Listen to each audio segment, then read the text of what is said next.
शपथ ग्रहण से जुड़ी इस वक्त की बड़ी खबर आपको बता दें, 25 मार्च को शपथ ग्रहण होगा उत्तर प्रदेश में नई सरकार को लेकर और शाम को 4 बजे शपथ ग्रहण होगा, जो खबर सूत्रों के हवाले से मिल रही है।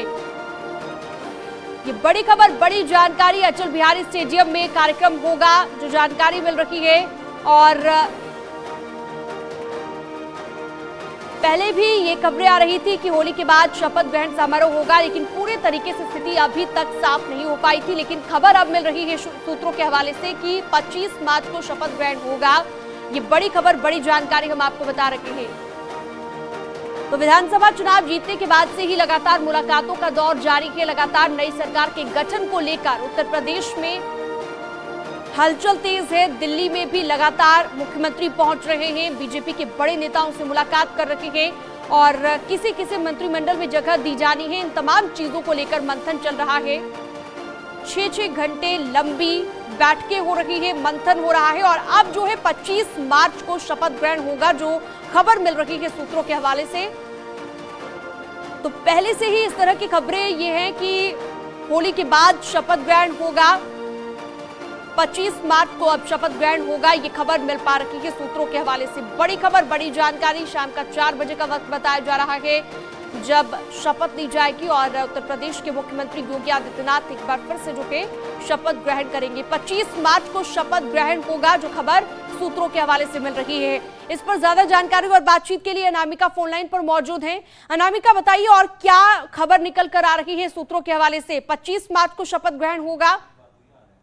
और देखिए, बड़ी खबर यही आ रही है कि पहले जिस तरीके से चर्चा इस बात को लेकर चल रही थी कि 21 मार्च की शाम 4 बजे शपथ ग्रहण कार्यक्रम हो सकता है योगी सरकार के दूसरे कार्यकाल का, लेकिन अब बड़ी खबर ये आ रही है कि इसको थोड़ा एक्सटेंड किया गया है। कारण ये बताया जा रहा है कि चूंकि अलग अलग राज्यों में शपथ ग्रहण कार्यक्रम होने, उत्तराखंड में भी होना है, इसके अलावा होली का त्योहार होने की वजह से भी जो पर्यवेक्षकों की बैठक थी उसको भी लेके खबर ये आ रही है कि वो थोड़ा देर से होगा। लिहाजा अब जो नई डेट आ रही है सामने, उसके मुताबिक 25 मार्च की तारीख बताई जा रही है। क्योंकि इस बीच एमएलसी के चुनाव भी हो रहे हैं, उसको भी लेकर पार्टी लगातार बैठकें कर रही थी दिल्ली में। अब जो उसके लिए एमएलसी के नामांकन की जो तारीख थी उसको भी थोड़ा आगे बढ़ाया गया है। लिहाजा इसके बाद शपथ ग्रहण कार्यक्रम होगा और ये भी माना जा रहा है कि उत्तर प्रदेश से पहले उत्तराखंड में शपथ ग्रहण हो सकता है। और इसी वजह से यूपी के शपथ ग्रहण कार्यक्रम को ज्यादा प्रभावी बनाने के लिए, ग्रहण बनाने के लिए एक्सटेंड किया जा रहा है। शाम 4 बजे 25 मार्च को लखनऊ के एकाना स्टेडियम में अब तक जो डेट सामने आ रही है वो नया शेड्यूल यही है। अनामिका, आप बने रहिए हमारे साथ। रामगोपाल भी जुड़ गए हैं हमारे सहयोगी। रामगोपाल, थोड़ा सा बदलाव जो है यहाँ पर तारीख में नजर आ रहा है। पहले 21 मार्च की बात कही जा रही थी, अब 25 मार्च को शपथ ग्रहण होगा, थोड़ा सा पोस्टपोन से किया गया कि जो खबर मिल रही है सूत्रों के हवाले से। और कोई अपडेट और कोई खबर कहां पर ये होगा, कोई और जानकारी? क्योंकि कई तरह की बातें अभी तक निकलकर सामने आई है शपथ ग्रहण को लेकर। नहीं, ये जो हमारे पास जानकारी है ये उच्च स्तर के सूत्रों ने बताया है, तो ये तो अब एकदम कंफर्म सा मान लिया जाएगा कि 25 तारीख को ही होगा और शाम को 4 बजे के करीब ही ये लखनऊ के कान्हा स्टेडियम में होगा। क्योंकि ये इसको भव्य और दिव्य बनाया जाएगा, इसलिए इसको 25 तारीख को किया गया है। और दूसरा एक कारण और भी हो सकता है कि 19 तारीख यानी कि कल से लेके 23 तारीख तक जो आरएसएस प्रमुख मोहन भागवत हैं वो गोरखपुर में ही मौजूद रहेंगे। उनके अलग अलग कार्यक्रम है। कल देर शाम करीब 4 बजे के करीब मोहन भागवत गोरखपुर पहुंच जाएंगे और 23 तारीख की सुबह वो यहाँ से रवाना होंगे। मुख्यमंत्री योगी आदित्यनाथ अभी खुद गोरखपुर में मौजूद है और ये संभावना जताई जा रही है कि कल शाम या परसों सुबह उनकी मोहन भागवत से भी एक बार मुलाकात हो सकती है। तो इन सारी चीजों को देखते हुए शायद इस तारीख को आगे बढ़ाया गया है। और 21 तारीख को जो उत्तर प्रदेश के पर्यवेक्षक नियुक्त किए गए हैं केंद्रीय गृह मंत्री अमित शाह, उनका लखनऊ आने का प्रोग्राम बना हुआ है। तो 21 तारीख को वो आएंगे, उसके बाद फिर विधानमंडल दल की बैठक होगी। विधानमंडल दल की बैठक के बाद जो है नया नेता चुना जाएगा और फिर जब नया नेता चुना जाएगा तो वो जाके अपना दावा पेश करेगा और दावा पेश करने के बाद फिर सरकार गठन की प्रक्रिया तेज होगी। तो कुल मिलाके जो समय है वो लेट नहीं किया गया है, सिर्फ हम चूंकि अटकलें अभी तक लग रही थी, लेकिन अब एक तरीके से ये कंफर्म हो गया है कि 25 तारीख को शाम के 4 बजे के करीब जो है उत्तर प्रदेश की नई सरकार शपथ लेगी और उत्तर प्रदेश की नई सरकार का गठन हो जाएगा। तो लगभग ये कंफर्म आप मान रखिए और आपने बताया कि पुख्ता सूत्रों के हवाले से खबर है। अनामिका, जैसा कि लगातार चर्चाएं ये थी कि अब जो ये शपथ ग्रहण समारोह होगा इसे लेकर बहुत सारी चीजें जो है फोकस में रखी जाएंगी और ज्यादा भव्य इसे बनाने की कोशिश की जाएगी। जैसा कि कहा यह भी जा रहा था कि कुछ लाभार्थियों को भी बुलाया जाएगा शपथ ग्रहण समारोह में, और भी कई ऐसी चीजें थी जो पहले के शपथ ग्रहण समारोह से अलग रहने वाली है। क्या हम ये समझे कि उन सभी चीजों को देखते हुए तारीख थोड़ा सा आगे बढ़ाई गई है ताकि और ज्यादा भव्य इस शपथ ग्रहण समारोह को बनाया जा सके? देखिए, बहुत सारे फैक्टर्स है जिसको सोच समझ करके ही जहाँ पे डेट एक तरफ 25 मार्च की गई है, वही दूसरी ओर बहुत सारी चीजें इसमें इंक्लूड भी की गई हैं, क्योंकि एक तरफ पीएम मोदी का शेड्यूल है, अमित शाह का शेड्यूल है, जिसको देखते हुए कार्यक्रम तय किया गया। इसके अलावा इसी शपथ ग्रहण कार्यक्रम में कहा जा रहा है कि 250 वीवीआईपी तो होंगे ही होंगे, लेकिन इसके इधर कुछ लाभार्थी भी होंगे जो योगी सरकार की योजनाओं से अलग अलग जिनको लाभ मिला है, वो भी इसको देख सकेंगे। उनको इकाना स्टेडियम में बैठने का मौका मिलेगा। इसके अलावा जो लोग वहां पे शामिल नहीं होंगे उनका लेडी स्क्रीन के जरिए दिखाया जाएगा। बड़ी बात यह है कि 10 मार्च को नतीजे आने के बाद से ये जो गैप देख रही हैं आप, ये गैप इसीलिए दिया गया है ताकि इस बीच में कोई रश ना हो, कोई और चीज अपडेट ना हो। उत्तराखंड में शपथ ग्रहण हो चुका हो, सभी का फोकस यूपी पर हो, क्योंकि इसी के बाद 2024 में लोकसभा के चुनाव है और माना यह जा रहा है कि जिस तरीके से योगी सरकार के कामकाज पे जनता ने मुहर लगाई है, इसको पार्टी किस तरीके से आगे ले जाना चाहती है, कार्यकर्ताओं में बड़ा मैसेज देना चाहती है, उत्साह और मनोबल बढ़ाना चाहती है, उसके लिए जरूरी यह है कि जो इवेंट हो शपथ ग्रहण का वो ग्रैंड इवेंट हो और पूरे प्रदेश में इसका संदेश जाए।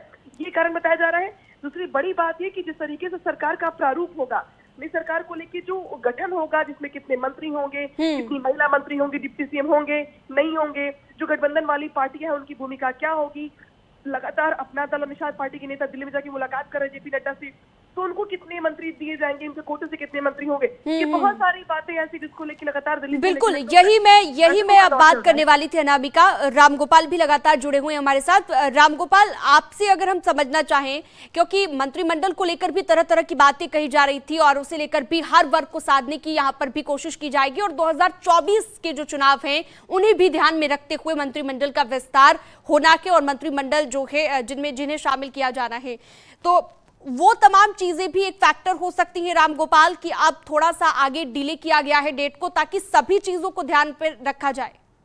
बिल्कुल बिल्कुल, और इस बार जो है जो कोशिश है उसमें यूथ की संख्या बढ़ाना है, मंत्रिमंडल को अधिक यूथ करना है, पढ़ा लिखा करना है, एजुकेटेड करना है, और साथ ही इनका ये फोकस होगा कि जो रिजल्ट ओरिएंटेड ऐसे लोगों को बनाया जाए जो रिजल्ट ओरिएंटेड रहे हैं, जिसके कारण 2024 के जब ये चुनावी मैदान में जाए तो इनके पास कहने के लिए वक्त रहे कि पिछला 5 साल और मौजूदा सरकार के 2 साल, यानी कि इन 7 सालों में हमने ये काम करके दिखाया है और मोदी सरकार ने पिछले 10 सालों में इतना काम करके दिखाया।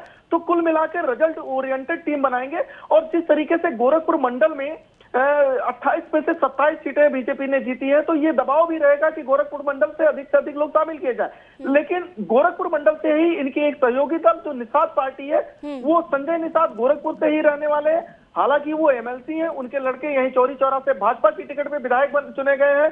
तो संजय निषाद अपना एक कैबिनेट मिनिस्टर अपना वो तय मान के चल रहे हैं कि मुझको तो कैबिनेट मिनिस्टर बनाया जाएगा और जातिगत समीकरणों के अनुसार उनको एक सीट मिलनी ही है।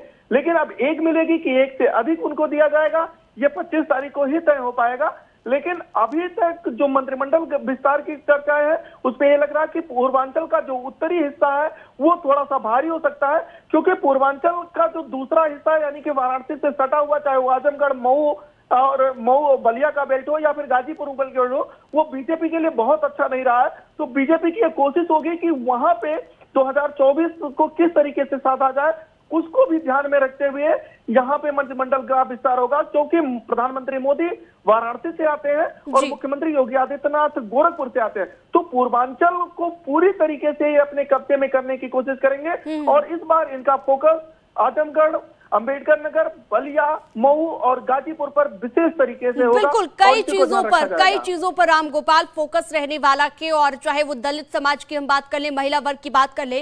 अच्छा अनामिका, महिला वर्ग की अगर हम बात करें तो खासतौर पर प्रधानमंत्री भी बोलते नजर आए कि आधी आबादी का एक बड़ा योगदान रहा जो उत्तर प्रदेश में बीजेपी को जीत मिली, योगी सरकार को जीत मिली। तो ऐसे में क्या हम ये समझे कि अभी मंत्रिमंडल का जो विस्तार होना के उसमें भी इन तमाम चीजों को ध्यान में रखा जाएगा, चाहे वो दलित समाज हो, महिला वर्ग की बात हो, मुस्लिम समुदाय को, हर किसी को ध्यान में रखते हुए मंत्रिमंडल में शामिल किया जाएगा मंत्रियों को?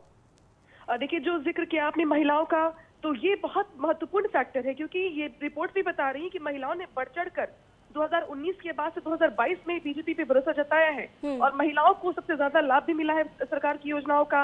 लिहाजा जो महिलाओं का प्रतिनिधित्व होगा कैबिनेट में या सरकार के गठन में, वो भी काफी महत्वपूर्ण होगा। इस बार बीजेपी की ओर से बनने की दावेदार महिलाएं दिखाई दे रही हैं। इसमें अदिति सिंह से लेकर के अपर्णा यादव से लेकर के कुछ ऐसे चेहरे हैं जो इस बार चुनाव में उतरे थे। हालांकि अगर अनुप्रिया पटेल का जिक्र करेंगे हम, तो वो खुद केंद्र में मंत्री हैं। ये हो सकता है कि उनकी पार्टी के कोटे से उनके पति को या बाकी नेताओं को मंत्री बनाने का मौका मिल जाए। लेकिन जहां तक बात करते हैं महिलाओं की, तो कुछ महिला चेहरे इस बार जरूर दिखाई दे रहे हैं और जो चुनाव लड़कर के आए हैं, जीत करके आए हैं, और उनको ये माना जा रहा है कि मंत्रिमंडल में जगह दी जाएगी। इसके अलावा जो आपने कास्ट फैक्टर की बात की, तो बिल्कुल आपने दुरुस्त फरमाया कि 2024 के मद्देनजर जिस तरीके से दलितों ने वोट दिया है या पिछड़ों ने वोट दिया है बीजेपी को, बीजेपी इस मैसेज को कंटिन्यू करना चाहेगी 2024 तक कि ये वोट बैंक उनके साथ कंटिन्यू इंटैक्ट रहे 2024 तक। और यही वजह है कि इस जाति से आने वाले लोगों को भी सरकार में प्रमुख भूमिका दी जाएगी। उनको उनके कोटे से मंत्री बनाया जाएगा, न सिर्फ मंत्री बनाया जाएगा बल्कि इंपॉर्टेंट विभाग भी दिए जाएंगे,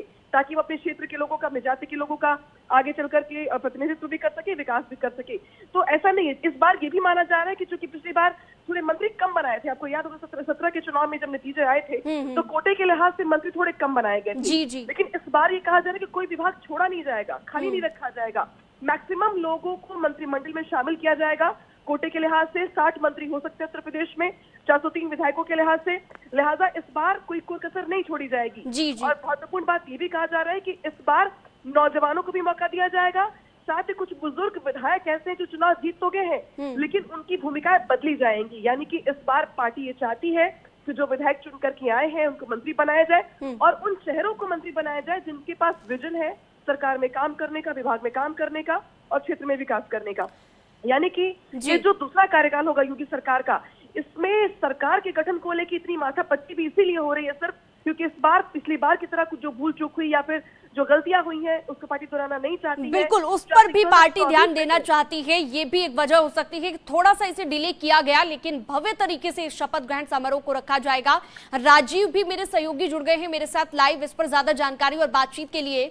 राजीव, काफी भव्य जो है शपथ ग्रहण समारोह को बनाने की कोशिश बीजेपी कर रही है और इसके लिए अब सूत्रों के हवाले से खबर ये मिली है कि थोड़ा सा डिले किया गया है डेट को, 25 मार्च को जो है शपथ ग्रहण होगा।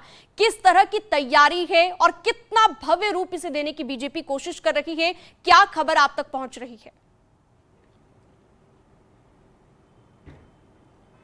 देखिए, बीजेपी को 4 राज्यों में मिली प्रचंड जीत के बाद बीजेपी ये चाहती है कि उत्तर प्रदेश में जो शपथ ग्रहण है वो बेहद भव्यता से मनाया जाए। इसी के तहत सूत्रों के हवाले से 25 मार्च को शाम 6 बजे इकाना स्पोर्ट्स स्टेडियम अटल बिहारी जो के नाम पर है, वहां पर इस शपथ ग्रहण समारोह का आयोजन किया जाएगा, जिसमें खुद देश के प्रधानमंत्री नरेंद्र मोदी समेत देश के तमाम कद्दावर नेता रहेंगे और साथ ही साथ सत्ता के साथ ही साथ विपक्ष के नेताओं को भी शपथ ग्रहण में शामिल होने का आमंत्रण पत्र भेजा जाएगा। सूत्रों के हवाले से उसमें मुलायम सिंह यादव समेत वो तमाम विपक्ष के कद्दावर नेता हो सकते हैं जो जिन्हें ये निमंत्रण भेजा जाएगा और कोशिश की जाएगी कि इस शपथ ग्रहण को बेहद भव्यता के साथ मनाया जाए, क्योंकि ये पहला मौका है कि जब उत्तर प्रदेश में कोई सरकार दोबारा रिपीट हो रही है। शायद इससे पहले कोई भी सरकार जो 5 साल सत्ता में रही वो दोबारा उसको इतनी प्रचंड जीत नहीं मिली, लेकिन ये योगी मोदी के नेतृत्व में ये पहला मौका है। न सिर्फ सरकार रिपीट हो रही है बल्कि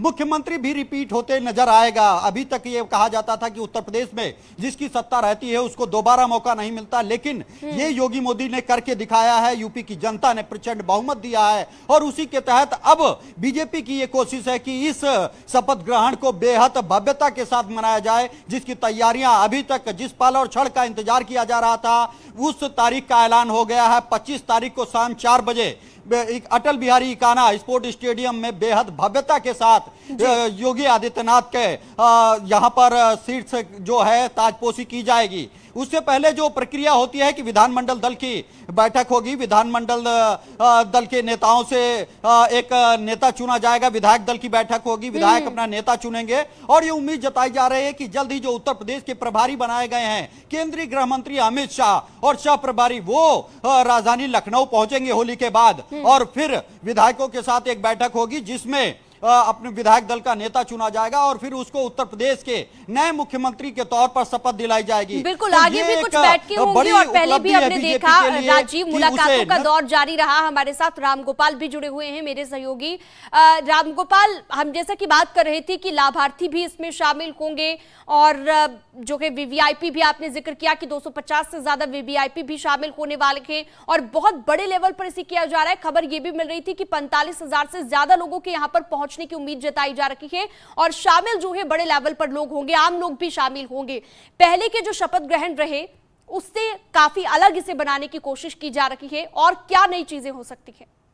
बिल्कुल, ये इस शपथ ग्रहण को ऐतिहासिक बनाने की कोशिश भारतीय जनता पार्टी की तरफ से किया जा रहा है और इसके लिए सबसे पहली बात जो है, अगर उत्तर प्रदेश के जो अभी तक प्रभारियों की बात करें तो जो प्रभारी बनाए गए हैं ऑब्जर्वर भारतीय जनता पार्टी की तरफ से बनाए गए हैं, वो ऑब्जर्वर है खुद गृह मंत्री अमित शाह, जिनको भारतीय जनता पार्टी का चाणक्य कहा जाता है। यानी कि जब चाणक्य ने ही इस पूरे शपथ ग्रहण का कमान अपने हाथों में ले लिया है तो आप इससे सहज अंदाजा लगा सकते हैं कि वो किस तरीके से इसको भव्य और दिव्य बनाने की कोशिश करेंगे और उत्तर प्रदेश से वो पूरे देश को एक बड़ा मैसेज देना चाहेंगे, चाहे आने वाले समय में गुजरात का चुनाव हो या देश के अन्य हिस्सों में चुनाव हो, उन चुनावों में भी एक मैसेज देने की कोशिश करेंगे कि किस तरीके से सुशासन के दम पे उत्तर प्रदेश में हमारी सरकार ने वापसी की है और 2024 का जो चुनाव होगा उसको भी साधने की कोशिश करेंगे। जो लाभार्थी वर्ग जो इस चुनाव में एक बड़ा फैक्टर रहा और भारतीय जनता पार्टी ने एक अलग सेगमेंट खड़ा किया था इस चुनाव में कि हमारे लिए ये मजबूत वोटर है भारतीय जनता पार्टी के लिए, तो इसलिए वो लाभार्थी पे चुनाव के दौरान भी फोकस रखी और चुनाव के बाद भी अब फोकस रख रही है। ये बताने की कोशिश करेगी, ये मैसेज देने की कोशिश करेगी कि लाभार्थियों को सिर्फ हम वोट देने के लिए या वोट के लिए ही नहीं पूछते हैं, वोट के लेने के बाद जब सरकार का गठन होता है तो उसके बाद भी हम आपको पूछते हैं। इसलिए लाभार्थियों को वहां बुलाया जाएगा और लाभार्थियों के माध्यम से पूरे देश में भव्य इसे बनाने की कोशिश की जा रही है, तभी जो है लाभार्थियों को भी बुलाया जाएगा और भी कई नई चीजें शपथ ग्रहण समारोह में रहने वाली हैं। फिलहाल आप सभी का बहुत बहुत शुक्रिया।